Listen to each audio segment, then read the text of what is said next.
Hola, mi amiga, kumusta? Ito po yung pangalawang bagbahagi ko sa inyo, yung binigyan ko ng mga notes. Ito po yung second notes. Okay po? So, tutuloy na tayo. Ito, meron kayong makikita diyang 7 na mga bilang, no? Merong ang una, ang kahalagahan ng pamilya at kamag-anak. Pangalawa, binyag at ampari. Pangatlo, kasal at simbahan. Pang-apat, santo at imahin. Pang-lima, Blessed Virgin Mary. 6, St. Peter Church Leader. At 7 is Purgatory, the praying for the dead. Ayan, so mga points po yan na akin pong ibabahagi sa inyo. Yung mga kaibigan ko po, yung mga kapatid sa pananampalataya, lalo na sa mga Couples for Christ sa ngayon, na binibigyan ko ng mga black and white na copies o kaya sa ano lang, pinapadala ko lang sa kanilang mga messenger.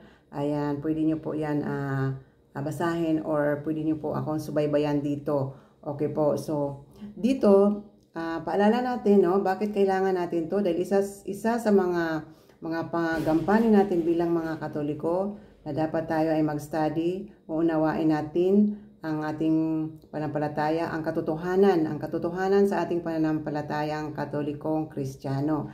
Dahil ang sabi ng Diyos sa aklat ng Hosea, napapahamak ang aking bayan dahil sa kawalan ng kaalaman tungkol sa akin. Ayan, saan mababasa yan? Sa Hosea chapter 4 verse 6. Yan, malinaw po yan. So, kahit na hindi ko man babagitin yan sa inyo, kung kayo po ay may mga handouts na ay kaya nyo po yung hanapin pa sa Bible. Pero para naman sa mga nanonood sa akin ngayon at nakikinig na lamang at wala silang hawak na handouts, ay pwede naman po yun na babanggitin ko rin. Okay po. So, sa number 1, sa kahalagahan ng kamag-anak, ito po ang sinasabi ni San Pablo sa sulat niya, sa unang sulat niya kay Timoteo, chapter 5, verse 8, ang sabi niya, ang sino mang hindi kumakalinga sa sariling kamag-anak, lalo na sa sariling pamilya, ay tumatalikod sa pananampalataya at masahol pa sa mga hindi mananampalataya. So, yan po ang pinakamahalaga na dapat nating kalingain. Una, ang ating pamilya at ang mga kamag-anak. Di ba po? Yan po ang una nating kawan.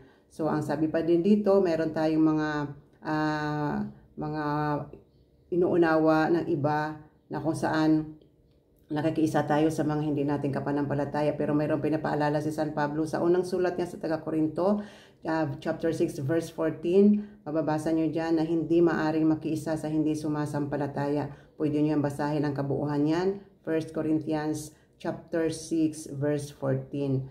So, meron din dito sa kanyang sulat din sa Colossus, chapter 4, verse 5 to 6, ang sulat ni San Pablo sa mga taga-Kolosas, ang sabi, maging matalino sa pakikipag-usap sa hindi sumasampalataya. Samantalahin ninyo ang bawat pagkakataon, sikaping mawili sila sa pakipag-usap sa inyo. Yan, napakahalaga na kung makipag-usap tayo sa kanila, hindi yung tayo yung nawiwili sa kanya, hindi yung tayo yung nakikinig at sumasang-ayon sa kanila. Dapat kung makinig man tayo sa kanila, may alam tayong tamang sagot, tamang ang ating katotohanan ng ating pananampalataya upang sila ay mawili sa atin, maipapakita sa mapapahayag natin ano ang katotohanan ng ating pananampalataya. Hindi yung sila ang may katotohanan, no? So dapat alamin natin ang ating pananampalataya, yung kahalagahan. Ano pa? Dahil marami ding bakit kailangan natin pag-aralan ang ating pananampalataya, ang katotohanan ng ating pananampalataya, dahil hindi lahat naniniwala sa salita ng Diyos. So, mayroon diyan paalala sa atin ni San Pablo sa kanyang pangalawang sulat sa mga taga-Thessalonica, chapter 3, verse 2. At meron ding mag-iingat din tayo. Isa sa mga dahilan kung bakit kailangan natin pag-aralan, alamin, at kayang depensahan ang katotohanan ng ating pananampalatayang Katoliko, dahil mayroong mga taong nangangaral ng ibang Kristo. Mababasa natin yan ang kabuuan sa pangalawang sulat ni San Pablo sa taga-Korinto, chapter 11, verse 3 to 4. Malinaw po yan, may nangangaral ng ibang Kristo. Sino-sino po yun? Yung mga nagtatawag na sila ay Kristiyano, sila ay mga naniniwala kay Kristo, pero sila yung namumuhi sa nanay ni Kristo. sila yung kinasuklaman nila ang nanay ni Kristo, ang ina ni Kristo, ang kamahal-mahalang ina ni Kristo. Hindi nila ginagalang, bagkos ang mga imahe nito ay dinudurog, sinusunog o ano pa mang kalapastangan ng ginagawa. Kaya sila malinaw na hindi sila nagdadala ng totoong Kristo, hindi sila nangangaral ng totoong Kristo. No, yan yung pinapaalala ni San Pablo. May mga mangangaral na daladala si Kristo pero maling Kristo ang kanilang dala. Anong chapter, sulat ni San Pablo yon? Sa pangalawang sulat niya sa mga taga-Korinto, chapter 11, verse 3 to 4. Malinaw po yan, no? So, yan po ang kahalagahan ng ating pananampalataya. Yan po ang kahalagahan, iilan po ng mga kahalagahan na bakit natin pag-aralan, unawain, tuklasin ang katotohanan ng ating pananampalataya. Okay, yun. So, pangalawa, binyag at pari. Ayan, so dito sa binyag at pari, marami po tayong matutuklasan dito na kalagahan na kung saan bakit mahalaga ang binyag at bakit tayo nagbibinyag ng mga sanggol. Dahil maririnig natin yan sa iba na si Kristo daw ay malaki na bininyagan. No? So ito ang ating mga sagot bakit dapat binyagan ang tao at kasama pa ang mga sanggol. Mababasa natin yan kung bakit. Mababasa natin yan sa unang sulat ni San Pablo sa mga taga-Thessalonica, chapter 5, verse 23. Malinaw po dyan. Kaya sana po sa mga nagsubaybay sa akin, mayroon po kayong Bible. At kung wala po kayong Bible, ay pwede kayong mahiram sa may Bible. At ganun din, pwede kayong bumili ng Bible. Dapat talaga meron kayong guide sa pag-aaral natin. Siyempre, kahit sa school natin, kailangan din ng mga may aklat.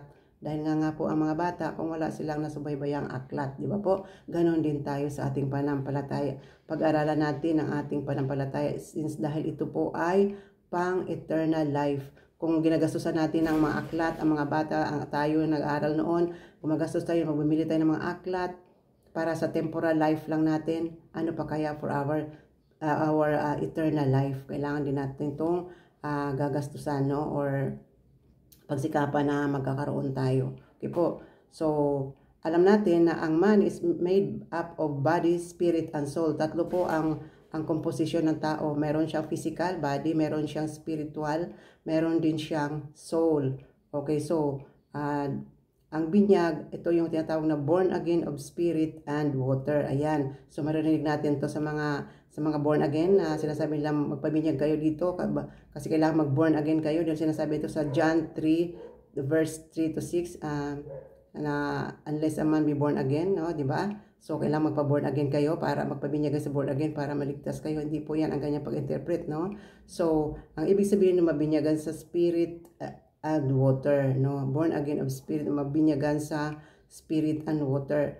Dahil nga tayo ay galing sa pagkakasala ni Adan at saka ni Eva, so meron tayong bahid na original sin. Dapat siya malinis, mabura, no? Sa Holy Spirit, at ang pinakita doon ang presensya ng Holy Spirit is the water, no? Is the holy water, no? Okay. So yan po ang paalala sa atin. So nandiyan po yan mga verses diyan, no? Sa mga may mga handouts. Para naman sa walang handouts, makikita po yan ng mga Bible references po para po dyan tungkol sa pagbinyag. Sa Matthew 28, verse 19 to 20, binyagan nyo nga sila sa ngalan ng Ama, ng Anak at Espiritu Santo. Yan, mahaba po yan, no? So, sa Acts 2, verse 38 to 39, and then chapter 10, verse 48, chapter 11, verse 14, then chapter 16, verse 15, andyan po sa Acts, andyan po yan lahat ang mga verses na mga reference natin kung bakit kailangan ang binyag. Yan po, kailangan ang binyag sa ating kaligtasan. Yan po ang pinapaalala sa atin. No, paano tayo maligtas? Magpabinyag, magsisisi. Ayan po, no? So, yung po mga malaki ng mabinyagan, magsisisi. Pero yung mga bata, kasi hindi pa naman sila malaki, syempre, bibinyagan muna, no? Okay, so, bakit naman kailangan natin bakit kailangan sa pari? Bakit kailangan sa pari ang binyag? Okay, so, ano ang gampanin ng pari ayon sa Bible? Yan, kilalanin natin, no? So, sa Old Testament or sa Lumang Tipan, mababasa natin sa Malakias 2:7, sa Numbers 6, chapter 6 verse 22 to 26, sa Leviticus chapter 1 verse 7, and then po yung mga gampani ng pari. Leviticus, andyan, marami po yan sa Leviticus, mga gampani ng pari. Unang-una, offer, sacrifice, sacerdotal function, lead the worship, teaching the law, maintaining the sanctuary, atonement, intercession. Yan po sa Old Testament. Yan po ang gampani ng pari. Sa New Testament naman, mababasa natin sa Hebrew 5, verse 1 to 6. Siya ministerial priest, sacramental ministry. Andyan din pong mediation, no? Bilang gitna, no, mag-mediate sa Diyos at saka sa tao. Okay, yan kasi siya yung ang pare ay kahalili ni Jesus. Okay, dahil si Jesus ay dakilang saserdote, dakilang pare si Jesus. So ang mga pare ay pumalit or humalili sa katawan ni Jesus. Yun. So leadership and guidance, liturgical ministry, yung pagsamba, at service to the church. Yan po ang mga gampanin, mga kilalang gampanin ng pari. So, hindi po yung basta-basta magagampanan ng ordinaryong tao or ordinaryong mga Kristiyano. Okay?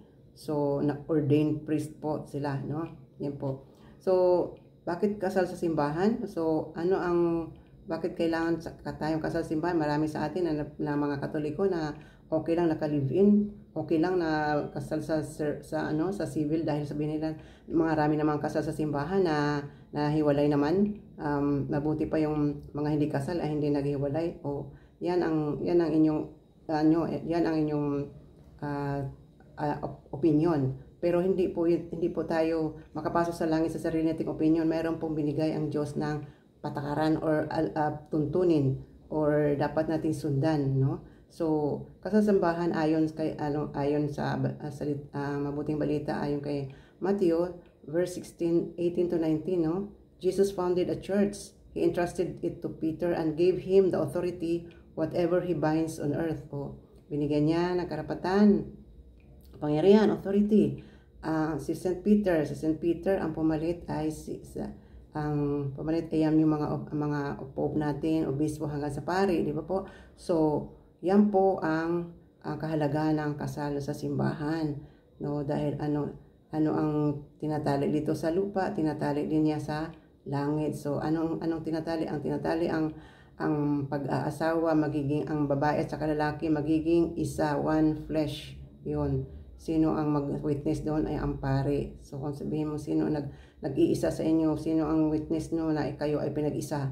O diba, pinag-isa kayo ng Diyos. Diba? Sabi nga, pinag-isa ng Diyos ay walang tao makapaghiwalay. Kung hindi kayo kasal sa pari, hindi kayo kasal sa simbahan, sinong makapag-witness sa inyo na kayo ay pinag-isa ng Diyos? Diba po? So, yan po ang kahalaga ng kasal sa simbahan. At ang kasal sa simbahan ay babae lang at saka lalaki. Wala pong babae, lalaki. Walang ganon, dahil ang purpose of marriage is to multiply believers of God, believers of Christ. Yan po paano kayo makapag-multiply sa natural way, no? Sa natural way, multiply kayo in a natural way.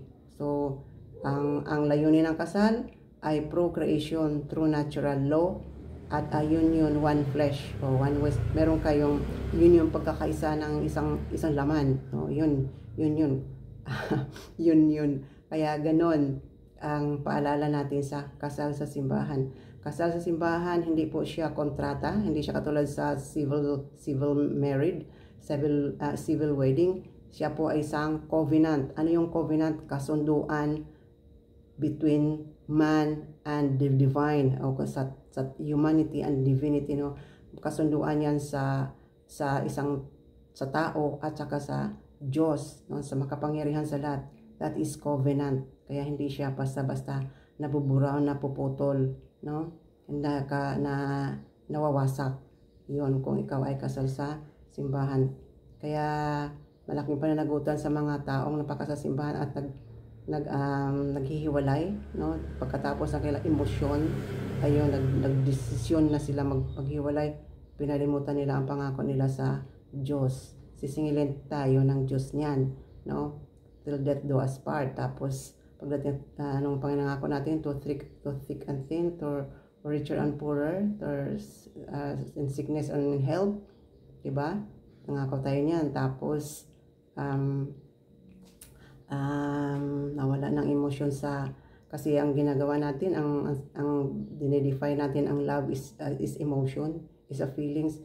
Ang love po, hindi po siya feelings, hindi po siya emotion. Ang love is a decision to will the good of others all the time, no? Walang katapusan, eternal 'yon ang iyong good will. Yan yung love, no? Okay. So yan po ang paalala sa atin mga nagmamahal. Hindi po siya emosyon, siya po isang desisyon. Okay po. So yan po ang kahalagahan ng mga kasal sa simbahan. Okay, pang-apat, ano po yung santo or mga imahin ng mga santo, di ba? Okay, santo ibig sabihin banal. So yan po ang ating dapat pangarapin, at yan po ang ng Diyos, plano ng Diyos na magiging banal tayo. Kaya nga siya bumaba, ang Diyos ay bumaba sa katauhan ni Jesus upang tayo maging banal, upang turuan tayo paano maging banal, no? So yung pinakita ni Jesus ang example, ang ehemplo, ang halimbawa kung paano tayo kumilos, paano tayo magiging banal. Okay po. So paano tayo maging santo? Ang santo, yung mga heroes of faith in Christ, yan yung nagtagumpay sila sa pagsunod sa tinuro ni Jesus, nagtagumpay sila sa pagsunod, kaya naging santo sila. They're victorious, no? Triumphant, no? Kaya yan po ang paalala sa atin saan tayo mababasa tungkol sa santo, sa Hebrew 12 verse 1. Sabi nga, we are surrounded with clouds of witnesses. Yan, yung mga witnesses, yung mga saksi sila na Jesus, kaya sa pagsaksi nila kay Jesus, sinunod talaga nila ang tinuro ni Jesus, kaya sila ay nagiging santo, witnesses of Christ until death. Yan, yun ang mga totoong saksi. Pag ikaw ay saksi, talagang panindigan mo ang katotohanan, di ba? Panindigan mo ang katotohanan, sundin mo sa buhay, pamahagi ang katotohanan. Yan po ang mga santo, at yan po ang dahilan kung bakit si Jesus, ang Diyos ay bumaba sa katauhan ni Jesus upang tayo ay magiging santo or banal. Yung po mga kapatid, huwag mo sabihin na mahirap po gawin. Hindi po, mahirap po yung kung hindi ka maniwala sa Diyos. Mahirap yun kung ayaw mo sundin ang kalooban ng Diyos. Mahirap talaga, imposible sa atin yung kung isipin mo bilang tao ka lang, mahirap yun. Pero tawagin natin ang Diyos, nandiyan lang siya. That is why the Holy Spirit ay pinapasama sa atin. Ang kanyang presensya ay hindi umaalis, no? Ano sabi niya? Tandaan ninyo, ako'y laging kasama ninyo until the end of time. So yan ang pangako ni Jesus. At si Jesus ay Diyos, hindi siya nagsisinungaling, diba?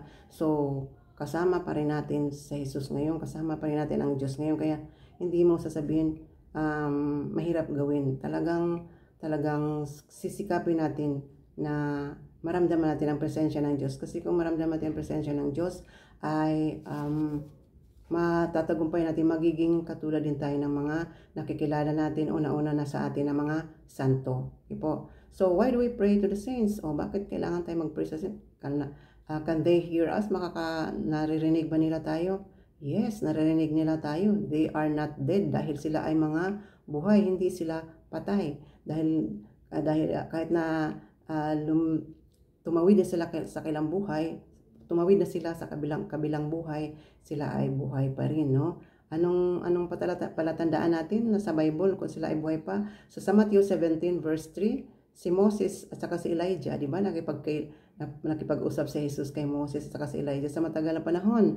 Napakatagal, ilang daan nakalipas yung sa buhay ni Moses at saka kay Elijah bago dumating si Jesus. Pero tingnan mo, nakipag-usap si Jesus kay Moses at saka kay Elijah. Sa Revelations 5 and 8, sa James 5 verse 16, prayer for righteous as mediator. Bakit kailangan natin magdasal sa mga patay? Sa mga kilala nating santo, dahil sabi nga ang prayer sa mga righteous ay dinidinig ng Diyos, kaya humingi tayo sa kanilang tulong. Hindi sila dinasal natin. Sinasabi natin sa kanila, pray for us. Panalangin nyo rin kami. Hindi natin hiningi sa kanila kung ano man ang ating gusto pang mga biyaya o mangyari pa. Hiningi tayo ng panalangin nila kasi sila ay mga victorious na, no? Sila ay mga triumphant na. So as mediator, paano? Dahil sa Hebrew 9 verse 15 at saka 12 verse 24, ang panalangin din nila pwede na tayo manalangin as mediator, di ba? Minsan sabi natin, panalangin niyo ako, ipanalangin ko yan. Pwede po yan, no? Yan po, bilang mga santo, yun ang ating dahilan bakit nanalangin tayo sa mga kilala nating mga santo. Saan pa? Sa Galatia chapter 3 verse 19 to 20. Yan. So saan pa? Sa intercessions, 1 Timothy verse 2 and chapter 2 verse 1 to 5. So yan po mga kapatid na kung saan ay 20 minutes na po tayo. Alam kong medyo na kayo, medyo tapusin ko lang to hanggang 4, no? So meron tayong 7, so meron pa tayong 3. So hanggang sa mga sacred images, no, mababasa natin diyan sa 2 Chronicles chapter 3 verse 10 to 14, then sa Psalm 74 verse 4 to 20. Yan po yung mga imahen, no? So mga imahen are representation of someone who believed that they existed physically and are now at their new spiritual dimension. Ayan. Yan yung mga ginawa natin, mga sacred images. Sila yung mga santo. Sila totoo sila mga tao noon. Mga tao silang buhay, sila tao noon. Sinunod lang kalooban ng Diyos. Tapos ginawa natin ng images. Kasi nasa bagong na sila as a representation ng kanilang katauhan, na maalala natin kung ano ang mga nagawa nilang mga pagsunod sa kalooban ng Diyos, magpapaalala sa atin, magpapalakas sa atin. Yan po yon. May mga bagay na tinuturing na banal. Kahit nga yung inuuna na bato, kahit yung bato na ginawang una ni Jacob noon, diba? Ginawang una ni Jacob noon, natulog siya sa Mount Carmel ba yun? Sa Bethel. Sa anong bundok yun, diba? So, sinasabi niya, binabasbasan niya kasi ginawa niyang palatandaan na sacred yung bagay na yon. Yan. Sa mga bagay na tinuturing na banal, yan, ginagalang natin yan. Yan yung mga imahen. Yan po. So hanggang dito lang muna ako sa number 4 at sa sunod naman na video kasi alam ko medyo matahaba-haba na, baka kayo naantok na. So hanggang sa muli, you are watching at Dimas Searching TV.